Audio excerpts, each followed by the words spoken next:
एक दिन ओफेलिया नाम की एक छोटी लड़की को सड़क पर एक अजीब सा पत्थर मिला। पत्थर एक पुरानी पत्थर की मूर्ति की आंखों में लगा दिया। मूर्ति के मुंह से एक छोटा सा बांस का कीड़ा बाहर निकल आया, लेकिन तभी उसकी मां उसे कार में बैठने के लिए बुला ले गई। नई जगह पहुंचने पर उसने देखा कि वही रहस्यमयी कीड़ा उसका पीछा करते हुए वहां भी आ गया है। कीड़ा उसे एक प्राचीन भूल भुलैया तक ले गया। भूल भुलैया के प्रवेश द्वार पर एक रहस्यमयी पत्थर की मूर्ति लटक रही थी। जैसे ही ओफेलिया अंदर जाने लगी, एक नौकरानी ने उसे रोक लिया और कहा, वहां सिर्फ पत्थरों का ढेर है, जो अंदर जाता है कभी वापस नहीं आता। उस रात वही कीड़ा फिर उसके कमरे में आया और देखते ही देखते एक छोटी सी परी में बदल गया। परी उड़ती हुई भूल भुलैया की ओर चली गई। जिज्ञासा में ओफेलिया भी उसके पीछे पीछे चल पड़ी। भूल भुलैया के सबसे नीचे पहुंचते ही उसके सामने एक रहस्यमयी बिना सिर वाला देवता प्रकट हुआ। उसने बताया कि ओफेलिया कोई साधारण लड़की नहीं, बल्कि अधोलोक की खोई हुई राजकुमारी है। उसके पिता अधोलोक के राजा और मां चंद्र देवी थीं।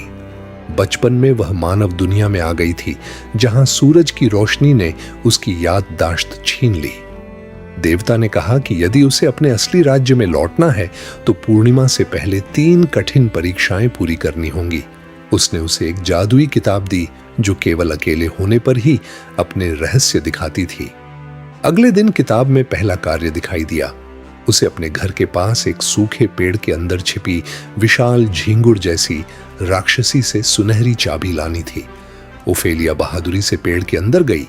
उसने 3 जादुई पत्थरों की मदद से उस राक्षस को हराया और उसके मुंह से सुनहरी चाबी हासिल कर ली।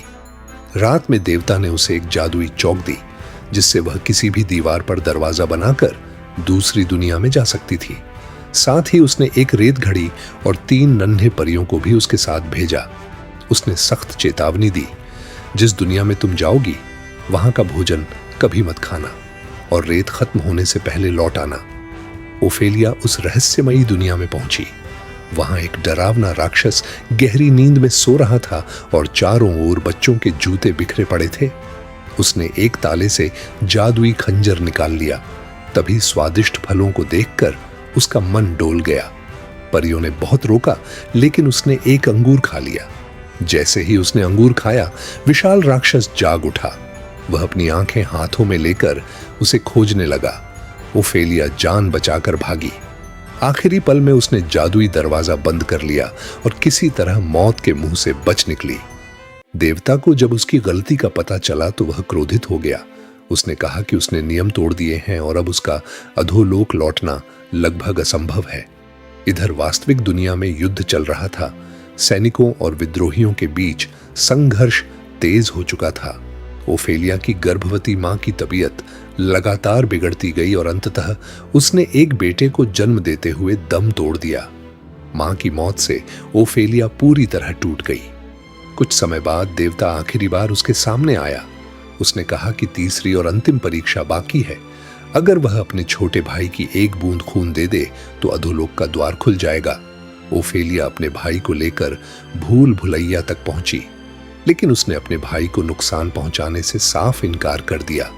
उसके लिए अपने भाई की जान किसी भी जादुई राज्य से अधिक कीमती थी। उसी समय उसका निर्दयी सौतेला पिता वहां पहुंच गया। उसने ओफेलिया से बच्चा छीन लिया और बिना दया किए उसे गोली मार दी। लेकिन अगले ही पल विद्रोहियों ने उस क्रूर आदमी को मार गिराया। खून से लथपथ ओफेलिया भूल भुलैया में गिर पड़ी। धीरे धीरे उसकी आंखें बंद हो गईं। तभी उसके सामने सुनहरी रोशनी फैली। उसने खुद को एक भव्य महल में पाया, जहां उसके असली माता पिता उसका इंतजार कर रहे थे। उन्होंने मुस्कुराकर कहा, यही तुम्हारी अंतिम परीक्षा थी।